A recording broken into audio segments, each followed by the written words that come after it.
Bonjour et bienvenue à tous et à toutes sur ma chaîne.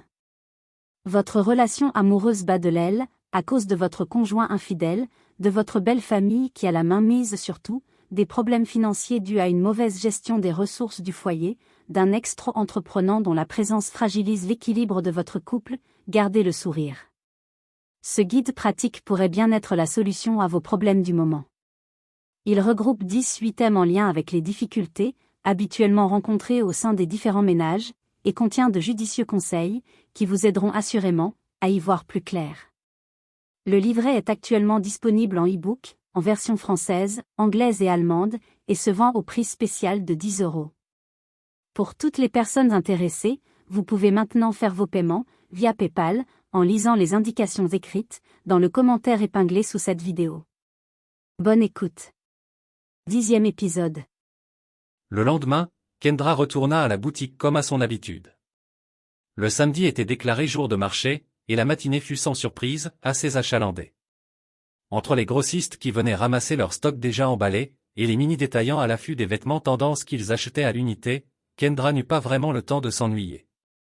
Le centre-ville était un lieu carrefour, où plusieurs magasins et boutiques, destinés au ravitaillement des produits de première nécessité, s'empilaient pour le plus grand bonheur des consommateurs, toujours plus nombreux.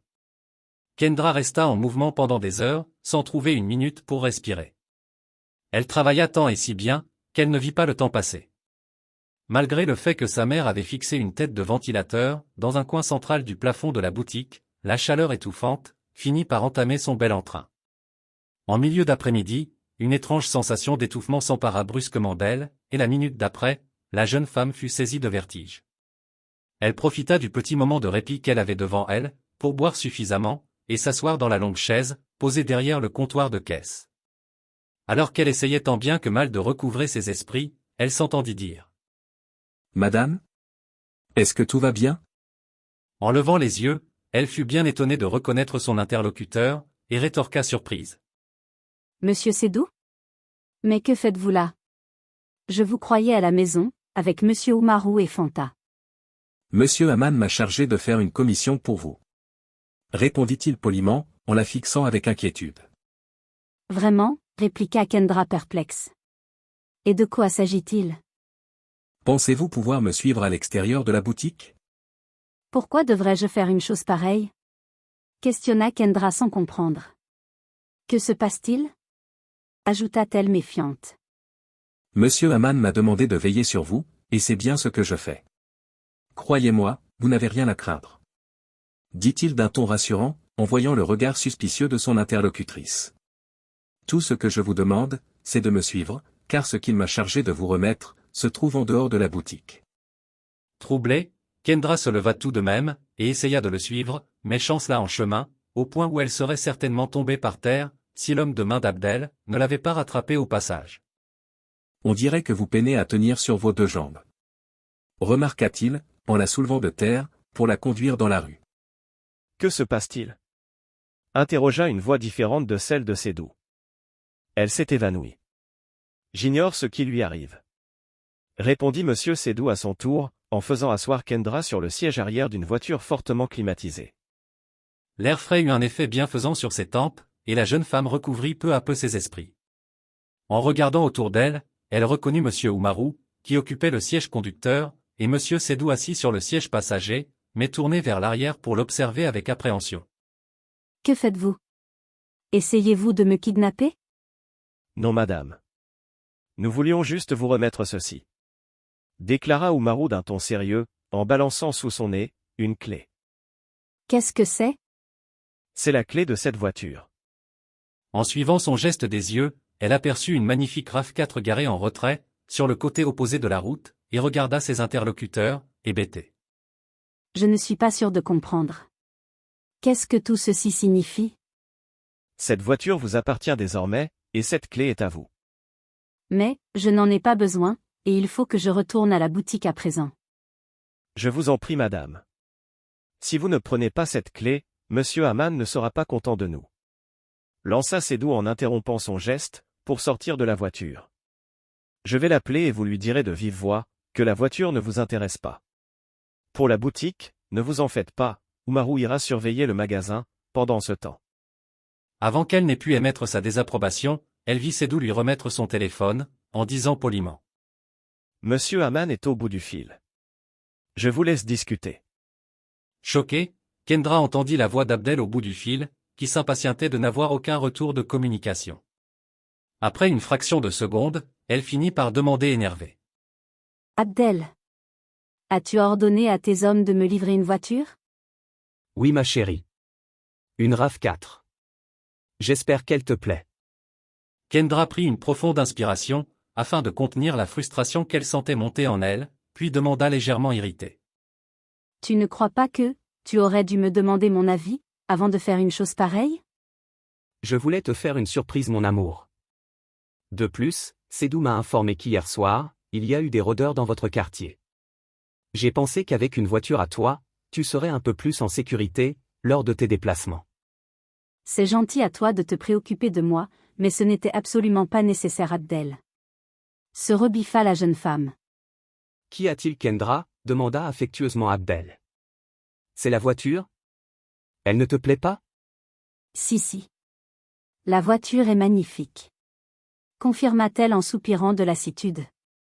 Alors, qu'est-ce qui ne va pas, mon amour? Dis-moi. Questionna-t-il gentiment. J'aurais souhaité que tu me demandes mon avis, avant d'acheter cette voiture mon chéri. Comment crois-tu, que je vais expliquer à mes parents, d'où elle provient? Tes parents me connaissent déjà mon amour. Tu pourras juste leur dire, que je te l'ai offert en cadeau. Lança naturellement Abdel.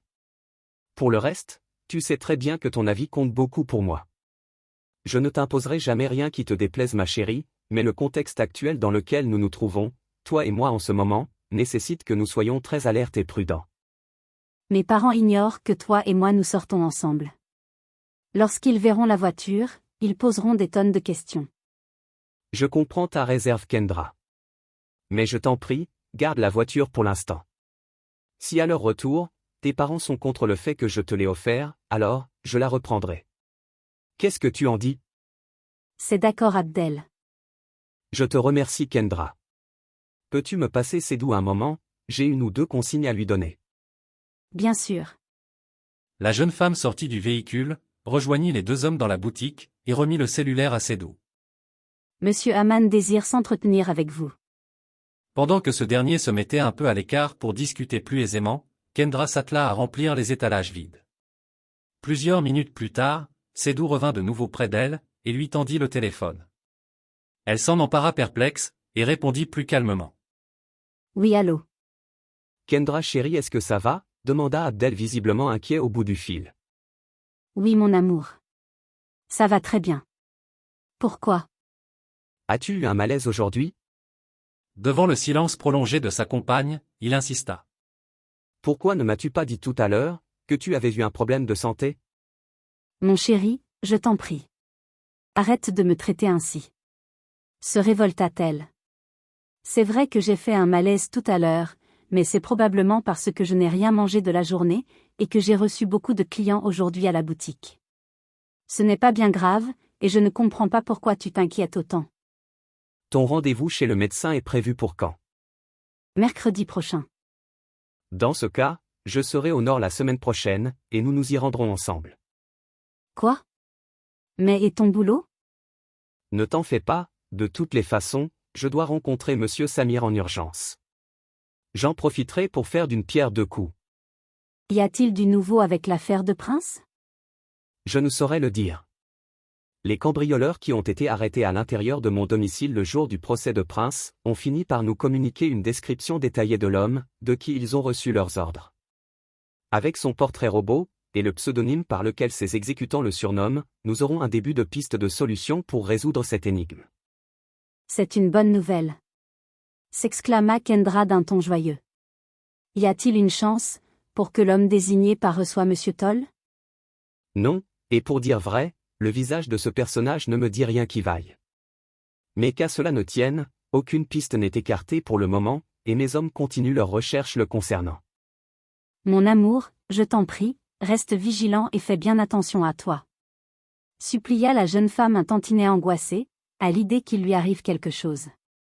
Je ferai attention, si tu me promets de faire de même ma Kendra chérie. lança Abdel tendrement. Je ne veux surtout pas que tu te nourrisses mal, ou que tu te surmènes. Reprocha-t-il avec douceur. D'accord, mon chéri. C'est promis. Tu me manques tellement. Toi aussi tu me manques mon amour. Je t'aime. Je t'aime Abdel. Après que la communication fut coupée, elle rendit le téléphone à Monsieur Sédou, et ce dernier lui remit les clés de la RAV4 ainsi que les papiers du véhicule, avant de la saluer une dernière fois, puis de s'en aller, suivi de près par Oumarou. La jeune femme fut si heureuse de savoir qu'Abdel serait là la semaine suivante, que son appétit ressurgit soudain comme par enchantement, et son ventre se mit à crier famine. Elle s'en alla sortir du petit frigo qui se trouvait dans l'entrepôt, le repas qu'elle avait pris avec elle en matinée. C'était un délicieux sauté de légumes à la viande de bœuf, accompagné de couscous de maïs, que Fanta avait cuisiné spécialement pour elle. Elle prit ensuite place en arrière du comptoir, et se restaura allègrement tout en surveillant la boutique d'un air attentif. Le temps s'écoula lentement mais sûrement, et Kendra termina son repas complètement repu et rassasié. Elle occupa le reste de l'après-midi à déballer, et à ranger les articles dont l'espace sur l'étalage était vide. Quand vint enfin l'heure de rentrer, elle fit le décompte caisse, enregistra le montant de la recette effectuée dans le système, et éteignit les lumières. Il était pratiquement 18 heures et la nuit commençait à poindre. La plupart des commerçants avoisinants étaient déjà retournés chez eux, et Kendra, en chemin pour en faire autant, vit une luxueuse Jaguar noire, approcher dans sa direction. Elle continua sa marche vers la RAV4 qui l'attendait sur le bas-côté de la chaussée, sans y prêter attention, mais tout en se demandant en son fort intérieur, qui pouvait bien être cette personne qui s'amusait à la suivre ainsi. Elle en eut le cœur net lorsque le véhicule en question arriva à sa hauteur, et que la vitre du conducteur fut baissée, laissant entrevoir le visage serein de Prince, la fixant sans vergogne de son regard inquisiteur. Kendra sentit son pouce accélérer brusquement, et ses tempes battre furieusement à l'intérieur de son crâne. Que faisait-il là et surtout que lui voulait-il? Bonsoir Kendra. Je m'étonne de te voir arpenter les rues du coin toute seule, et à cette heure de la journée. Où sont tes chaperons? Sans relever le ton sarcastique avec lequel il venait de s'adresser à elle, Kendra ignora sa question, et lui demanda sèchement. Que fais-tu là, Prince? Je n'ai pas beaucoup de temps devant moi pour papoter, alors je te prierai d'aller à l'essentiel. C'est ton jour de chance aujourd'hui, car je suis venu te faire une proposition, que je te recommande fortement de considérer. Lança-t-il d'une voix sonore, avant de couper le moteur de sa voiture. Quelle proposition? De quoi parles-tu? Rétorqua la jeune femme, reculant de quelques pas, en le voyant sortir de son véhicule. Je suis venu te demander, de mettre fin à ta relation avec Abdel, car dans peu de temps, tu deviendras mon épouse. Dit-il d'un ton calme, en soutenant le regard de son interlocutrice. Quoi? As-tu perdu l'esprit? Questionna Kendra d'une voix glaciale. Je ne t'épouserai ni maintenant, ni demain, ni aucun autre jour d'ailleurs. C'est avec Abdel que je suis, et j'ai bien l'intention de le rester. À son plus grand étonnement, elle vit Prince être secoué d'un fou rire, et s'esclaffer de bon cœur, tout en continuant de la regarder, mais cette fois, avec sollicitude. Kendra. Kendra. Crois-moi, je ne suis pas surpris le moins du monde par ta réaction. Je sais parfaitement qu'il te faudra du temps pour te faire à cette idée. Je comprends aussi, que tu me vois comme le méchant dans l'histoire, mais malheureusement, les enjeux sont bien trop importants aujourd'hui, pour s'arrêter à des considérations aussi niaiseuses, que le fait que je t'insupporte. Tu penses peut-être que ton Roméo est différent de moi? Je peux te dire qu'il n'en est rien. Je t'interdis de dire du mal d'Abdel. Ordonna Kendra furieuse. Lui au moins, il ne s'est jamais montré violent vis-à-vis de moi. Il me respecte, contrairement à toi. Dois-je comprendre, que s'il s'est montré violent, envers des personnes autres que toi, cela le rend moins coupable à tes yeux? Arrête de mentir. Je connais Abdel. Il serait incapable de faire du mal à son prochain. S'écria Kendra irritée, en se détournant, pour ouvrir la portière de sa voiture. Mais d'un mouvement rapide, le bras de Prince contra son geste au-dessus de sa tête, et malgré elle, elle se retourna pour lui faire face. La distance entre eux était si infime, qu'elle pouvait sentir les effluves de son eau de toilette, et son souffle chaud se répandre le long de son visage. Ses yeux la parcoururent effrontément, sans qu'elle puisse faire quoi que ce soit pour l'en empêcher. L'estomac noué, elle l'entendit murmurer d'une voix traînante. Tu es une belle femme, c'est indéniable. Seulement, avant d'être avec lui, c'est à moi que tu étais promise, et il n'a pas hésité à te séquestrer, et à te garder prisonnière pendant 2 mois, juste pour me causer du tort, et se venger de moi. Je refuse d'être le jouet, qui vous servira de trophée, lorsque viendra le temps de raconter vos exploits sur l'un ou l'autre. Siffla Kendra entre ses dents. Si essayer de salir son image est la seule idée géniale que tu as eue pour me séparer de lui, alors tu as échoué. Je ne te crois pas. Je n'ai pas besoin de salir son image. Il l'a fait tout seul, comme un grand, depuis ces 3 dernières années. Répliqua Prince en plongeant son regard dans le sien.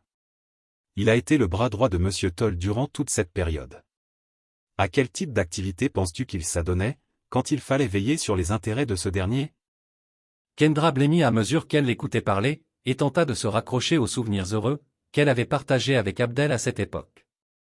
Secouant la tête avec l'énergie du désespoir, elle rétorqua doucement. Non, ce n'est pas possible. Je l'ai vu de mes propres yeux.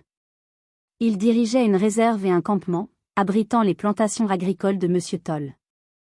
Évidemment, puisque cela était la face cachée de l'iceberg. Confirma Prince, à qui le désarroi de son interlocutrice n'avait nullement échappé. Pose-lui donc la question, si tu as encore des doutes. S'il est aussi honnête que tu le dis, alors il te confiera peut-être la vérité.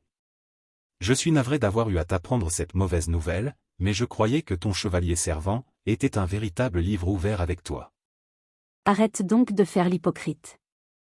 Jeta Kendra offusquée. Nous savons bien tous les deux que tu ne penses pas un mot de ce que tu viens de dire. Si tu as décidé de venir me communiquer cette information, c'est pour me causer de la peine, et semer la discorde dans ma relation avec Abdel. C'est probablement vrai. Mais il n'en demeure pas moins, que tu devais connaître, qui est l'homme que tu aimes tant. Abdel est loin d'être un enfant de cœur. Il est peut-être temps pour toi de faire enfin connaissance avec cette facette de sa personnalité, que tu ignores. Dans tous les cas, j'attends ta réponse, à l'offre que je t'ai faite au plus tôt. Conclut-il, avant de tourner les talons et de s'en aller, laissant derrière lui, une Kendra plus désemparée que jamais. Le cœur en lambeaux, la jeune femme monta à l'intérieur de son véhicule, et démarra en direction de la maison familiale. Une chance que demain était dimanche, et que la boutique était habituellement fermée ces jours-là. Elle n'aurait pas pu sortir le lendemain, tellement elle se sentait vide à l'intérieur. Cet homme par sa seule visite, avait réussi à lui gâcher la soirée, et faire retomber le sentiment de joie, qu'il avait envahi toute l'après-midi. Elle avait encore du mal à accepter cette possible vérité, qui ferait d'Abdel un mercenaire. Et pourtant, il faudrait bien à un moment ou à un autre, faire face à la réalité. Elle roula rapidement, et parvint à destination 3 quarts d'heure plus tard. C'est à peine si elle s'arrêta pour répondre aux salutations de Fanta, Sédou et Umaru à son arrivée, tant ses yeux étaient remplis de larmes, et son cœur lourd. Une fois dans l'intimité de sa chambre, elle s'affala sur le lit, et donna libre cours à son chagrin, jusque tard dans la nuit. Merci d'avoir regardé cette vidéo jusqu'à la fin. Si vous avez aimé, veuillez mettre des pouces bleus, partager et vous abonner. C'est un geste simple qui est apprécié, et qui nous encourage à vous produire d'autres belles histoires comme celle-ci.